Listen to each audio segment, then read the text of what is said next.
So hello all, welcome to all about stock academy. बात कर लेते हैं आने वाले 3 तारीख को निफ्टी कहाँ काम काज कर सकती है और इससे पहले हमने क्या डिस्कशन किया था।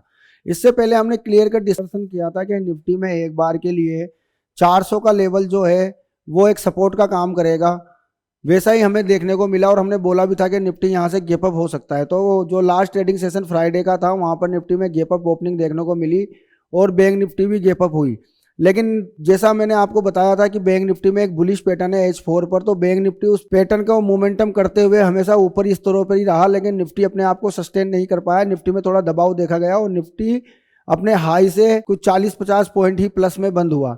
अब हम बात कर लेते हैं कि निफ्टी 3 तारीख को कैसे कामकाज कर सकता है। जैसा आप लोगों को पता होगा कि इलेक्शन का रिजल्ट बिल्कुल नियर आ गया है, बहुत ही पास है। 4 तारीख को इलेक्शन के रिजल्ट आएंगे, तो थोड़ा हमें यहाँ पर सतर्क रहने की ज़रूरत है। जैसा आप जानते हो इस टाइम पर वॉलेटिलिटी बहुत ज़्यादा बढ़ जाती है और प्रीमियम बहुत हाई हो जाते हैं ऑप्शंस के।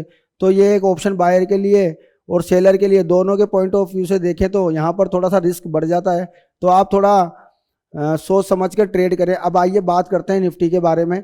तो आप यहाँ पर मेरे पीछे जो निफ्टी का चार्ट देख रहे हैं ये डे चार्ट है। अगर मैं यहाँ पर आपको एक ट्रेड लाइन ड्रॉ करके दिखाऊं तो कुछ इस प्रकार की ट्रेड लाइन हमें यहाँ पर चैनल टाइप की बनती हुई दिखेगी। तो अगर हम देखें यहाँ पर तो अभी निफ्टी बिल्कुल अपने लो के आसपास काम करा रहा है क्या, तो यहाँ से एक बार के लिए हम फिर से ऊपर की तरफ निकल सकते हैं। और अगर आप देखो तो ये काफ़ी टाइम से बाजार इसी चैनल के अंदर काम कर रहा है, इसके ऊपर जाता है फिर नीचे आ जाता है। अभी आप देखो जैसे टॉप पे गया 1 2 3 4 5 रेड कैंडल ने यहाँ पर निफ्टी ने फॉर्म कर दी है। तो आगे अब हम कैसे काम करेंगे, क्योंकि यहाँ पर देखा जाए तो गैप बहुत ही लंबा है, तो इसके लिए हमें जाना पड़ेगा थोड़ा सा छोटे टाइम फ्रेम पे। टाइम फ्रेम कॉम्बिनेशन एक स्ट्रेटजी होती है, उसके अकॉर्डिंग हम अपने ट्रेड को प्लान करते हैं। तो अगर मैं यहाँ पर आपके लोगों के लिए 30 मिनट का चार्ट लगाता हूँ तो 30 मिनट के चार्ट पर आप देखोगे कि हमें यहाँ पर एक इस प्रकार का कंसोलिडेशन देखने को मिला है। लेकिन अगर मैं यहाँ पर आप लोगों को दिखाऊं तो यहाँ पर कुछ ट्रायंगल टाइप का आपको फॉर्म होता हुआ दिखेगा, जिसके ब्रेकआउट या ब्रेकडाउन पर ट्रेड लिया जा सकता है। तो आपको ये ध्यान रखें जब भी निफ्टी इस लेवल को निकालता है जो कि होगा आपका 22,580 के आसपास, अगर निफ्टी यहाँ से इस लेवल को निकालता है तो हमारे लिए जो पहला टारगेट होगा वो 22,700 का हमें देखने को मिलेगा यहाँ से। और उसके बाद जो सेकंड रेजिस्टेंस हमारे लिए बन रहा है वो 22,780 और 800 के आसपास का है। वैसे ही मैं बात करूं कि अगर निफ्टी नीचे आता है तो ये अब हमारे लिए 22,400 एक मेजर सपोर्ट का काम करेगा।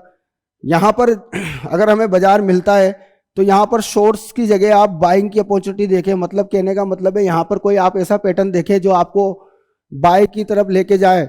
लेकिन अगर 22,400 को निकाल के 22,380 तक बाजार आता है, फिर से 22,400 को रिटेस्ट करके 22,380 को ब्रेक करता है, तो यहाँ पर एक बार के लिए हमें 22,380 को ब्रेक करने के बाद 22,280 और 22,250 के बीच हमें सपोर्ट मिलता हुआ यहाँ दिखाई देगा, क्योंकि जो नियर बाय सपोर्ट है वो यहीं पर आके हमें देखने को मिल रहा है।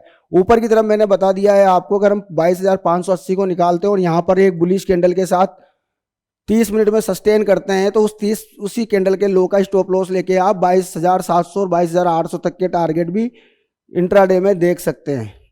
अब जैसा मैंने आपको निफ्टी के बारे में बता दिया, मैं यहाँ पर थोड़ी सी बात करूँगा बैंक निफ्टी की।